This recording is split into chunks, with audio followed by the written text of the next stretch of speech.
Well, one person pleased to hear that commitment from Yahoo's Marissa Mayer is our feature guest from Chicago tonight.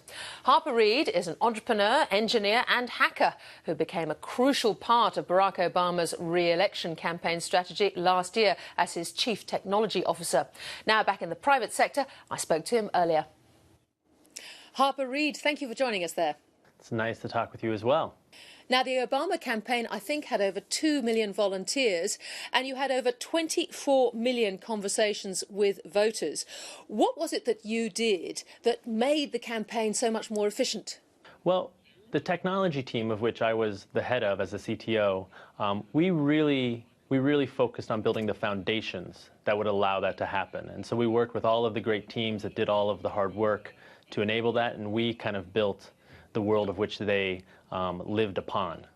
Having large databases is not particularly new. So what was it about being able to get that panoramic view, if you like, of the customer or the voter? Well, I think you said it. I mean, that was the whole idea, to get that panoramic view. And so what that meant is that we had to connect all of the various databases together to diminish the silos, to make sure that we had one singular view of a person, because really an election is about people. How sophisticated is this all now for big companies with big customer bases? I think actually the private sector has much more sophisticated infrastructure than we had. We just didn't have time to build everything that we wanted to or that we could. There's a great article about Target from a few years ago. There's a lot of articles about what Facebook is able to predict. So obviously the private sector is very far along in this, and they have huge numbers of people who are building upon data, finding insights with data, and generally doing some very innovative things with data. Now, as all this data mining and interpretation gets closer and closer to the individual, do you see some sort of consumer backlash coming?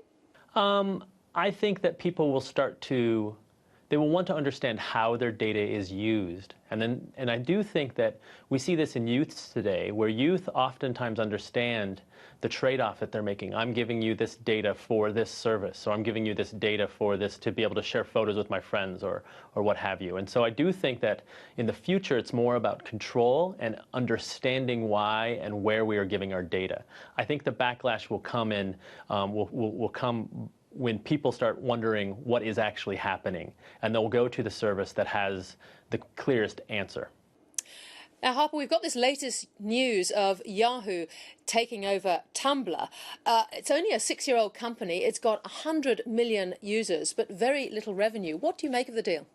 Well, I'm very excited about Yahoo's new leadership. I think under Marissa Mayer, there's really great opportunities to make Yahoo hip again.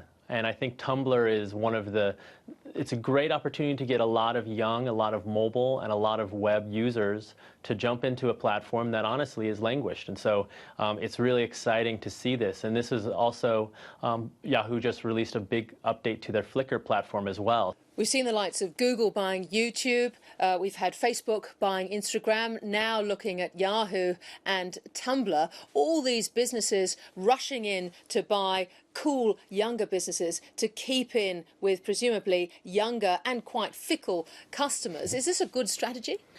I think what it does is it's a huge number of customers who are young and they are fickle. However, they've stuck with Tumblr for quite a while now, and more importantly, they're going to be old. And so, getting those customers into the Yahoo brand early is really important, because none of us know what's going to happen in the future of the internet. And so, trying to make a good bet, much like Google made with YouTube, much like Instagram and Facebook, I think is the right thing for Yahoo to do. Now, I see a whole lot of folk there threatening to boycott Tumblr precisely because they don't want any social engineering. Tumblr doesn't seem to really record much information about its users. Indeed, it's said to be one of the last bastions of privacy on the internet.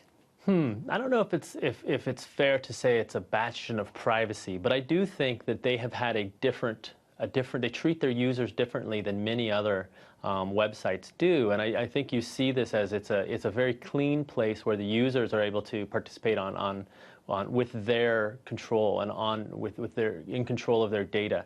Yahoo is going to have a challenge trying to figure out how Tumblr fits into their traditional business model, which has been rather annoying, rather obtrusive, ads. Because presumably the users of Tumblr actually enjoy a lack of ads and a lack of blogs tailored to them at the moment. Right, right, right.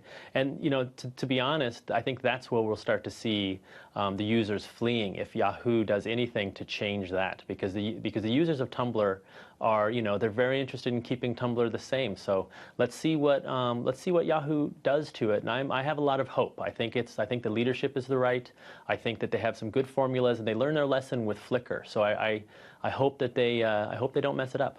Now, you've been all over this space. You've sold plots of land on the sun for under $5. You founded the crowdsourcing T-shirt company. What are you doing now? Well, I have a small startup here in Chicago, and we are focusing on mobile commerce and trying to figure out and trying to iterate on what is commerce going to look like in 5 years, in 4 years, 3 years, 1 year, and build some software to reflect those kind of discoveries. We just have to see how the experiments play out, and I think then we'll have a lot to say. But currently, we're just kind of building the start here. But we are in Chicago, and it's a beautiful, beautiful time to be in Chicago. So if anyone wants to work with me, hit me up on the internet. Now, you are a self-taught hacker. Yesterday, we had an amazing story about a company here in Australia that was hacked, and they lost everything. And the hacker did it apparently just for kicks. Why do you hack? You know, I think there's a lot. That's a big question. That's a huge question. And I would like to say that, you know, a lot of hackers are not doing negative things. They're not doing nefarious things. They're not bringing businesses down. But I think the motivations are to see how it's done. You know, you see a locked door and you want to open it, not because you want to know what's behind it, but because you want to see if you can open it. And I think a lot of that curiosity is the important part about hacking. Harper Reed, enjoy your trip down under. Thank you so much for joining us. Thanks for having me.